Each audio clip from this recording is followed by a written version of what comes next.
आत्मिक इंजीनियरिंग का प्रतिनिधित्व करते हैं। आपको अपने बीच पाकर हम सब हर्षित एवं उल्लासित हैं। आपके बारे में बताना पूरा समय लेगा, हम लोग सुनना ज्यादा चाहेंगे। आपको आपके हृदय की भांति आपका परिचय अत्यंत विशाल है। मैं आपको आग्रह करता हूं कि अपने उद्बोधन से हम सबको अभिसिंचित करें। Sir please.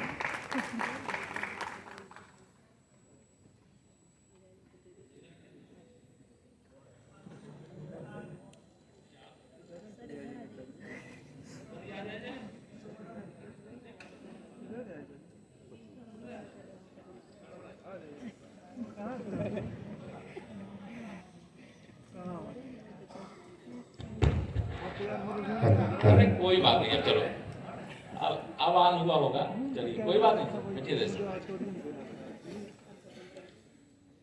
भारत रत्न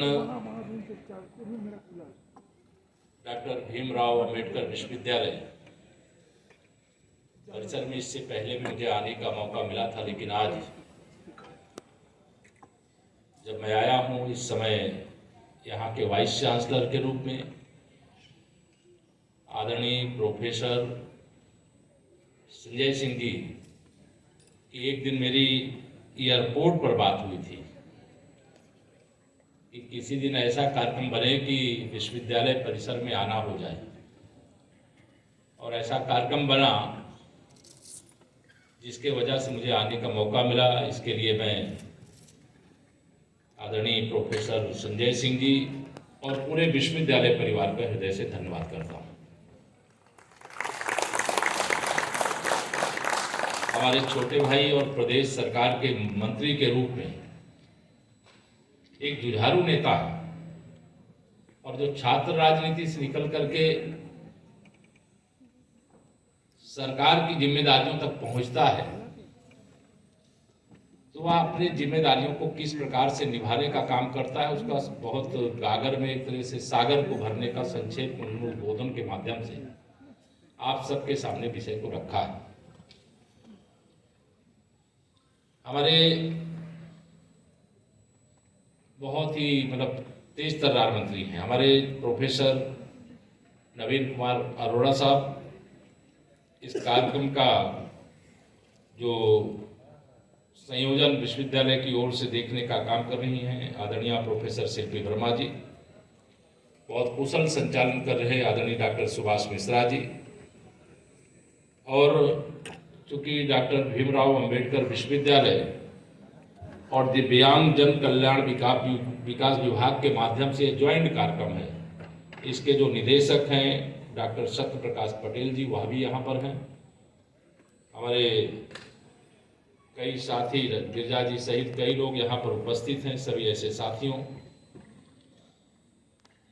मेरे लिए यह अत्यधिक सौभाग्य का विषय जो विषय है, उस विषय पे जाने से पहले अगर मैं आज डॉक्टर भीमराव अंबेडकर विश्वविद्यालय परिसर में आया हूं, तो बाबा साहब की बात से शुरुआत अगर नहीं करूंगा तो मुझे लगेगा कि मैं अपनी अधूरी शुरुआत किया हूं। सबसे पहले मैं बाबा साहब के चरणों में नमन करते हुए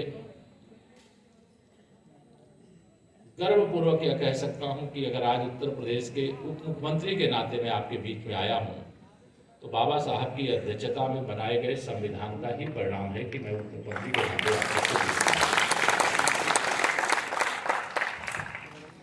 माननीय प्रधानमंत्री श्री नरेंद्र मोदी जी के नेतृत्व में, यद्यपि आप सब बुद्धिजीवी वर्ग के लोग हैं, सब जानते भी हैं, समझते हैं, सोशल मीडिया की दुनिया में भी हैं, सब कुछ देखते भी, लेकिन बाबा साहब के प्रति सम्मान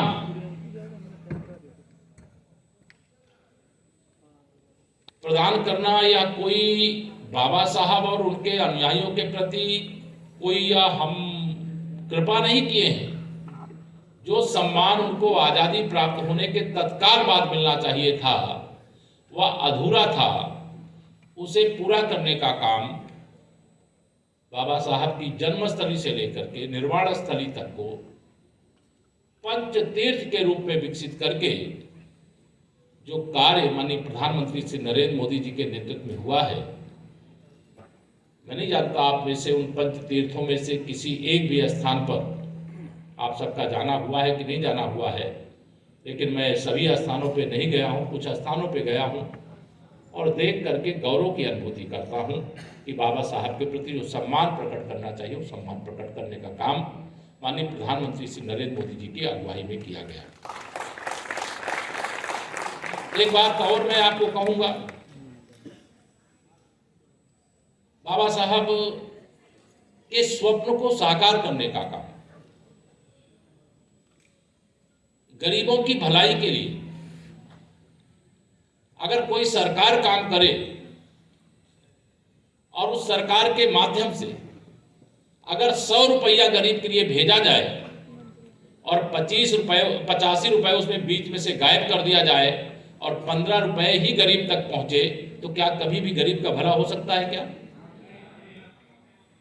आज भ्रष्टाचार मुक्त भारत बाबा साहब को सच्ची श्रद्धांजलि है। पहले के प्रधानमंत्री संसद में खड़े होकर के गौरवपूर्वक कहा करते थे कि हम दिल्ली से 1 रुपया भेजते हैं तो जिसके लिए भेजते हैं वहां 15 पैसा पहुंचता, बाकी तो बीच में गायब हो जाता है। और आज मैं बाबा साहब भीमराव अंबेडकर विश्वविद्यालय में खड़े होकर के ये बता रहा हूं कि हमारे प्रधानमंत्री माननीय नरेंद्र मोदी जी ने जब से प्रधानमंत्री पद की जिम्मेदारी संभाली है 25 लाख करोड़ रुपए अलग अलग योजनाओं में लोगों के लिए भेजा है और पूरा 25 लाख करोड़ रुपए लोगों के खाते में पहुंचा है। तो यह भ्रष्टाचार मुक्त भारत बना करके बाबा साहब के स्वप्न को साकार करने का भी काम हुआ है। भगवान बाबा साहब भगवान तथागत बुद्ध के अनुयायी थे। एक लाइन यह भी कह करके मैं आगे बढ़ूंगा।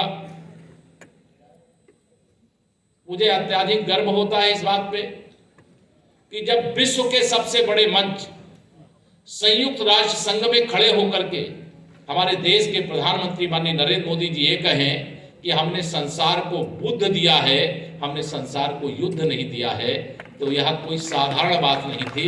यह भी इस देश में भगवान तथागत को मानने वाले बाबा साहब के अनुयायियों के लिए एक विश्व के मंच से एक ऐसा संदेश था जिसका अब आगे वर्णन करने की जरूरत नहीं। मैंने कहा आप सब बुद्धिजीवी हैं, आप सब जानते हैं। आज जब यहां पर यह कार्यक्रम हो रहा है, 2 दिवसीय कार्यशाला हो रही है, दिव्यांग जनों को लेकर के हुई है। पहले हमारे दिव्यांग भाई बहनों को क्या कहा जाता था? विकलांग कहा जाता था। लेकिन इन्हें दिव्यांग के रूप में किसने